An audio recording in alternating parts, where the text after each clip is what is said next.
And before this video begins, I'd just like to give a special thank you to my Asbantium level patron, Fallon Cortez. Thank you for supporting the channel.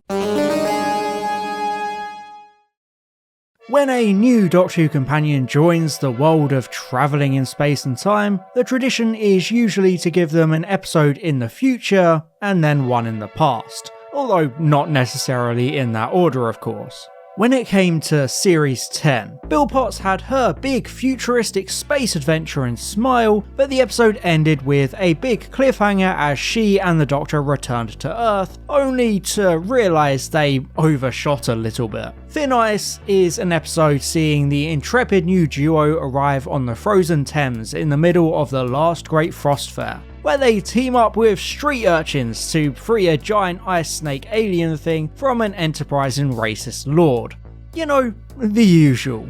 If you're familiar with this channel, you might know I tend to be pretty critical of Doctor Who's historical episodes. However, Series 10 is pretty beloved, and Thin Ice is the most acclaimed 12th Doctor historical according to the 60th anniversary poll. Hell, it's even written by Sarah Dollard, who previously penned Face the Raven, which I love. So, 7 years on, how does Thin Ice hold up? And can it even melt my cold heart? Well, as always, that's what I'm here to find out. So, without any further ado, let's take a deep dive, into Thin Ice.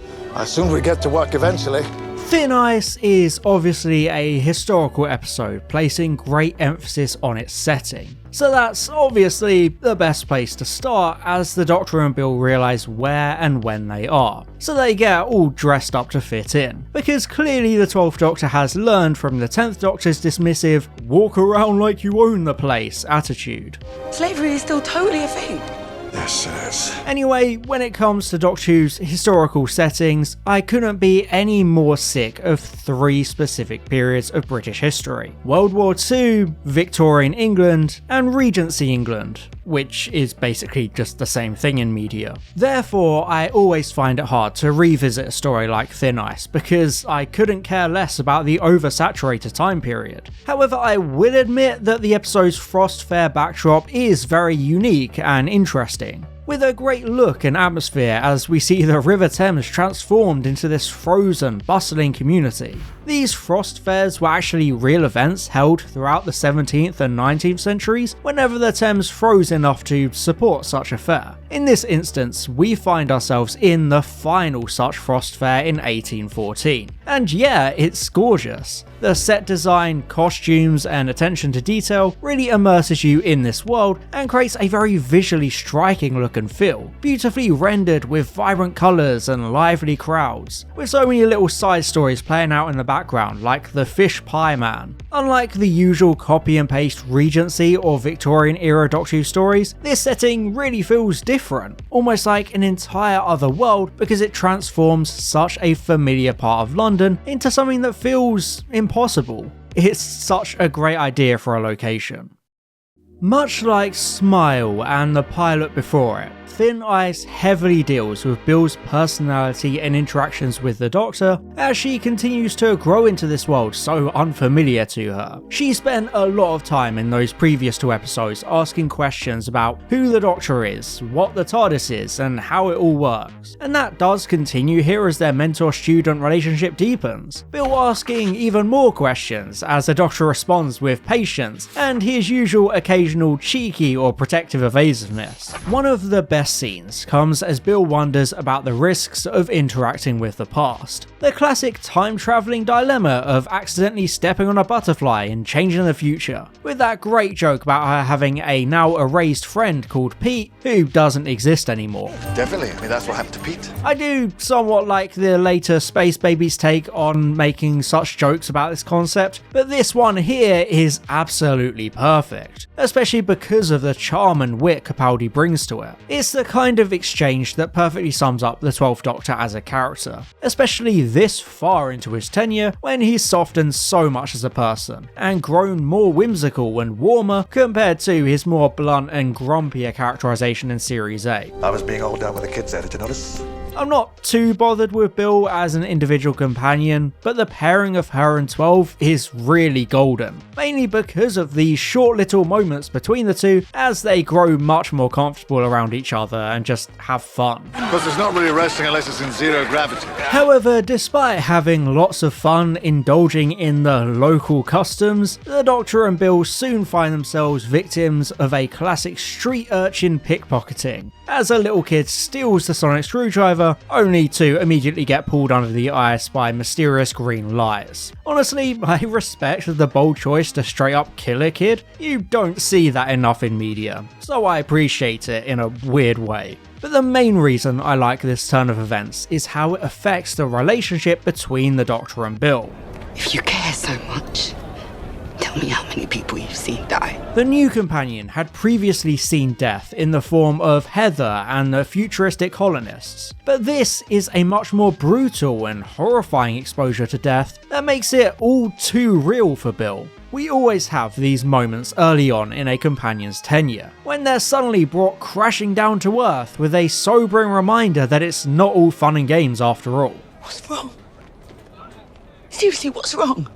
This is one of the standout moments of the episode. This very real distress that turns to anger when Bill notices how blasé the Doctor is at seeing this little kid literally die. Bill's obviously very young and very human and therefore very emotional. She's never seen anything like this before, so it obviously shakes her to her core, whilst the Doctor is well over 2,000 years old and sees people die all the time. So he's completely desensitized to it and almost seems outright indifferent. It completely changes how Bill sees her tutor, who now seems so much more distant and more alien than ever before. After all the banter and all the teachable moments, this is when she sees who the Doctor really is.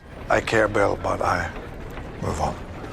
This amazing exchange between the Doctor and Bill really delves into the true emotional toll of being a Time Lord and travelling through time, seeing and experiencing so many horrors to the extent that he can't emotionally connect with each individual tragedy anymore because he has become numb to it and has to prioritise the future and staying alive himself. The Doctor has a very complex and tricky relationship with death and mortality, as I've gone into in a lot of depth before. So I appreciate moments like these. Not only does this moment help to make 12 and Bill a more realistic duo because they clash and have dramatic friction, but it also helps to show these different layers of the Doctor and explain how and why he acts like this when he is confronted with death. It's not that he doesn't care about the lives of others, like Bill accuses him of doing, because the Doctor always cares about other people. It's one of their persistent defining traits as a character. This scene instead helps to show the Doctor's more pragmatic approach to danger and death, much like we saw in Mummy on the Orient Express. Sometimes he has to sacrifice a small amount of people to save a much greater amount, because he has no other choice. And sometimes he encounters so much death so frequently that he has to just move on because he needs to keep his head in the game and push on because others will die if he doesn't. Like he points out, there's a mysterious entity under the ice claiming the lives of people, and there's an entire group of kids living rough in this same area. Every second counts because he has to identify the threat, figure out how to counter it, and then save everyone on the ice, to avoid having the same fate as Spider. This kind of cold and calculating thinking is crucial to the core character of the 12th Doctor in particular, so I think this scene is a good way to establish that. Him just being blunt with Bill about them not having time to grieve or argue because they've got work to do. Plan? Let's get eating. And their first port of call is getting dressed up in old-timey diving suits and taking a dip under the ice to work out what is controlling all these child-eating laser pointers. And surprise, surprise, it turns out to be a giant sea snake thing, which was inspired by the natural snaking shape of the River Thames. I think this sequence looks great, creating such a sense of awe and danger as this giant life form is revealed. This huge eye, twice the size of the Doctor and Bill, is a fantastic shot. When we first see this creature, it establishes a very eerie, otherworldly presence, lurking below the festive atmosphere above the ice. But the scene also creates a feeling of moral ambiguity, because we discover this lifeform is chained and imprisoned down there. First there was that mystery of what actually was under the ice, but now the mystery is why it's there, because it clearly isn't there by choice. Of course, this creature isn't exactly innocent because it still has been eating children and other people, but it does become more sympathetic when we see those chains and hear its cries of desperate loneliness and despair. It's a decent idea, of course, but it does mark the third episode in a row where the big monster is actually just misunderstood. A story type that gets more derivative the more often you use it. And my god, does Series 10 definitely overuse it. Another derivative part of this episode's alien is the fact that it's just a straight rip-off of Torchwood's Meat. That episode was all about a giant alien lifeform being stranded on Earth and being taken advantage of by evil enterprising humans, since it had near limitless meat to farm. This instance is very similar, except instead of meat it's poop bricks. Hey, whatever floats your boat, I guess. I do love the scene as the Doctor and Bill swan into the workhouse yard and easily get the Overseer to explain the entire plan without even really needing to try. I just love these moments of the Doctor appearing somewhere with enough confidence that anyone will spill the beans with minimal suspicion. Yes, we need to use code, otherwise anyone can walk in here and get you blabbing away like a fool. This genius Overseer gives us the exposition of everything we need to know about this magic poop, which can burn 1,000 times longer than coal and even burns underwater apparently. There's definitely some sort of point to be made here about how the captivity and exploitation of this creature for fuel is an allegory of sorts for environmental exploitation and animal cruelty in the real world, as humans in power profit from the suffering of expendable and lesser beings, especially when Lord Sutcliffe justifies his exploitation as a way to forward the British Empire without men having to die in the coal mines. Again, it's all basically the exact same premise and theme Meat previously had, except this time it's just set in the past with fancy costumes and a moustache twirling racist villain. Yeah, that was pretty convincing racism for an extraterrestrial. Yes, let's talk about Lord Sutcliffe, who makes his grand entrance by being immediately racist to Bill and getting smacked in the face by the Doctor, who had only seconds earlier lectured his companion about not losing her temper and using diplomacy and reason instead of passion. I mean, 9 out of 10 times he's right, but this isn't one of those times. Indeed, this gosh darn woke SJW episode doesn't shy away from addressing the realities of racism, even in a multicultural 1814 London. A bit more black than they show in the movies. So was Jesus. History's a whitewash. It's a lot like Human Nature in that regard, which had that uncomfortably real scene of Martha facing racism to show you the horrific treatment of people of colour throughout history. There's just something so real about Sutcliffe's pure, unabashed, unwarranted racism. The sight of Bill genuinely repulses him because he's that evil and despicable as a person. Nicholas Burns is great at bringing this cartoonishly evil yet realistic character to life, a villain who knows and outright revels in the fact he's a sociopathic, evil person. It's enough to move anyone with an ounce of compassion. So it's really not your day, is it? The extent of Sutcliffe's open racism and exploitation of the working class really highlights the social and racial inequalities of the time. An era where it was all about advancing and upholding the glorious British Empire at all costs. People like Sutcliffe were real. These disgusting attitudes towards other races were unfortunately commonplace, and I respect how the episode shows it for what it really is. Thin Ice really skillfully weaves these themes into the narrative, and they do feel pretty organic. It doesn't feel preachy or forced. Although the whole humans are the real monsters story beat basically already happened in Smile, and then happens again almost immediately after this in Knock Knock and Oxygen, so it really just feels derivative and unimaginative. Not only does the Frostfair setting provide a literal monster below the surface, it's also thematically relevant. This hidden, dark reality lurking beneath the surface of polite society, with people like Sutcliffe enjoying a life of privilege above, whilst the orphans suffer and fight to survive below. Thin Ice has a clear critique of class division, with these two clear sides of the spectrum. Lord Sutcliffe is a classic, morally corrupt upper-class villain, a businessman willing to exploit and sacrifice the poor for personal gain. He has a complete lack of empathy, which sharply contrasts the compassion of the Doctor and Bill, who fight for the rights to fight for the rights of the exploited and the less privileged. There's that great speech by the Doctor emphasizing the value of every human life and how treatment of others is what truly defines an age and human progress. It reinforces the main character's persistent, deep-seated sense of morality and justice. The Doctor has always had this core belief of all lives being equally important, regardless of status, race, or background. Human progress isn't measured by industry.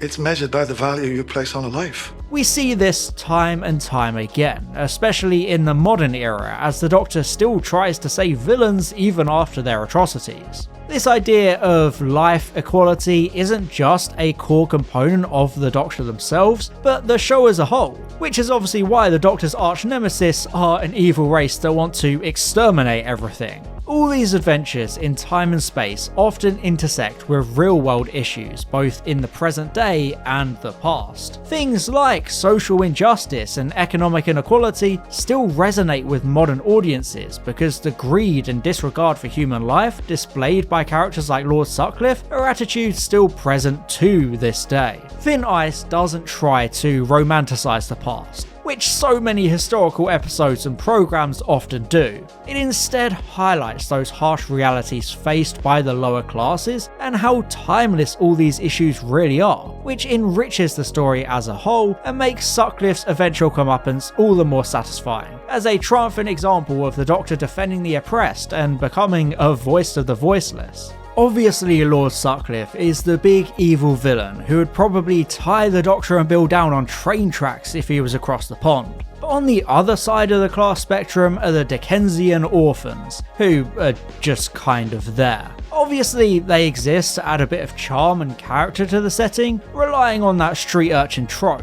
But they do admittedly feel a bit undercooked within the narrative, with only really Kitty standing out as a character since she's the leader of the group, a quick-witted and resourceful character protecting the others, a representation of children who have to grow up quickly in order to survive in a world providing them with little to no support. The urchins are the forgotten underbelly of society, symbolising the resistance and the survival of the lower classes. Their innocence and desperate situation making Sutcliffe's disregard for human life all the more abhorrent with how he dehumanises the less fortunate. The Doctor, on the other hand, understands the world they live in and the lengths they're forced to go to survive. He doesn't judge them for their stealing because he understands why they need to do it. The Doctor is a protector of all life, regardless of status or privilege, so it's sweet to see how quickly he bonds with the orphans, able to relate to them on their level and read stories to them, because he sees them as equals worthy of respect and care. An especially poignant turn of events considering this particular scene comes right after Bill accuses him of not caring who lives and dies, so it shows her the true warmth and heroism underneath the Doctor's often cold exterior. Everything he does is for characters like the urchins, who desperately need the Doctor in a world full of Lord Sutcliffes.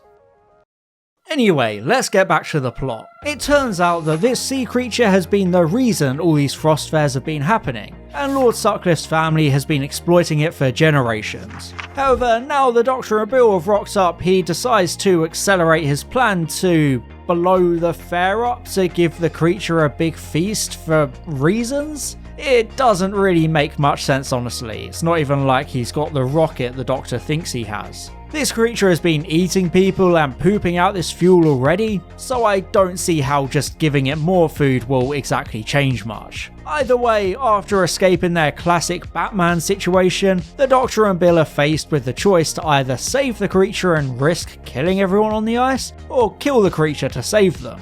Gee, I wonder where we've seen that before. Definitely doesn't seem familiar, does it? Jokes aside, I actually do really like how this moral dilemma is so similar to Kill the Moon. This creature may be a victim of human exploitation, but it has killed people and it could kill even more, both a victim and a potential threat as a consequence of human actions. Whatever choice the Doctor and Bill make could be a pivotal moment in human history. So it's understandable that the Doctor doesn't feel like he has the right to make that choice on his own. Even though he lost his memories of Clara, he still has the memories of their adventures and the things they did together. So you can see how their similar experience has changed and shaped him as a person, because he handles the situation so much better here. I serve at the pleasure of the human race. In Kill the Moon, he left Clara alone and afraid, a trial by fire without giving her any real guidance or mentorship when it mattered the most. And that choice almost destroyed their entire relationship.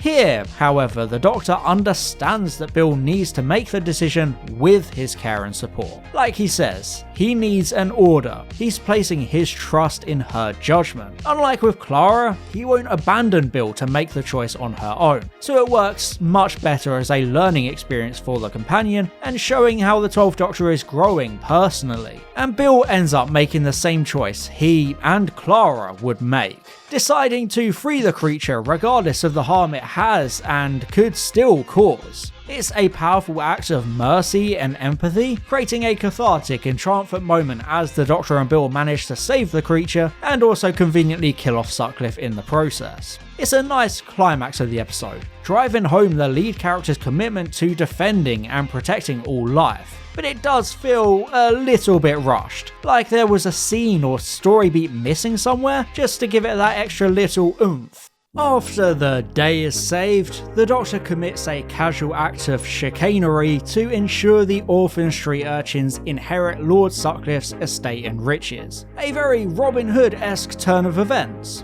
Apparently Lord Sutcliffe's long-lost heir can't be a girl. It's all a bit fairy tale and sickly sweet, which, you know, I'm a grumpy old man, I don't like that stuff. However, it does serve to emphasise and pay off the earlier exchange about change in history. When the Doctor and Bill return to the university in the modern day, which you know was their original destination, Bill expects the big sea creature to have been front page news, and to have had ripples throughout human history. Although given that same century also saw a dinosaur and a giant Cyberman mecha in the Thames, I guess it's just the average day in London. However, Bill gets her answer about change in history when they discover that the Doctor's chicanery worked out after all. So they could change history very slightly to make a positive impact on the lives of a few unimportant people, similar to Fires of Pompeii. It's a good way to introduce new fans to the fluidity of Doctor Who's historical settings, how so much can still happen without many real lasting changes, but they can still influence events because time is in flux.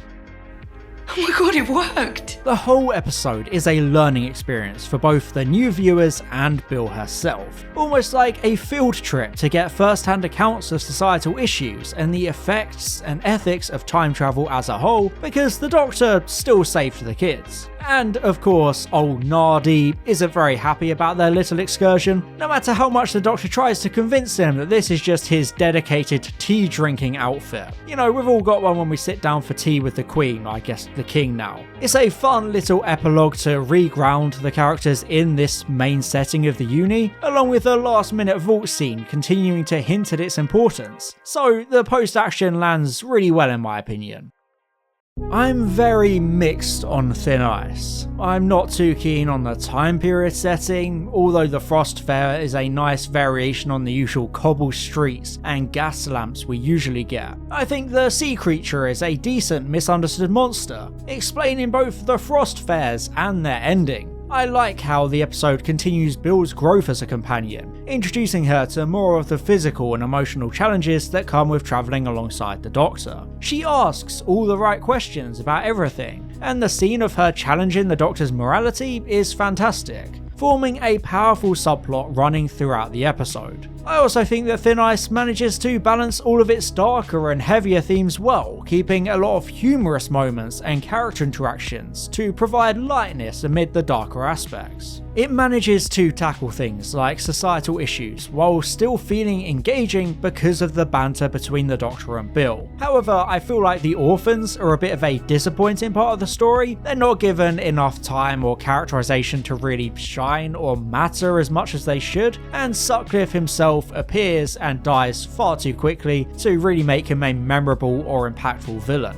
He's just kind of there, and we never even really find out the details of his plan. The episode definitely suffers from some pacing issues, which makes the climax feel a bit too sudden and flat, much like Smile just before it. And speaking of Smile, the ice creature being misunderstood is the third instance of that plot in a row, so it feels incredibly repetitive in this episode, not really giving you viewers enough of a rogues gallery to care about or fear. Overall, I think I would give Thin Ice a C rank on the tier list. It's definitely a fun ride and a solid early series historical, but the pacing issues and lack of innovation or ambition means it falls short more often than not in my opinion. But what do you think? Is Thin Ice better or worse in your opinion? Let me know in the comments. Thank you very much for watching, and as always, I'll see you in the next one.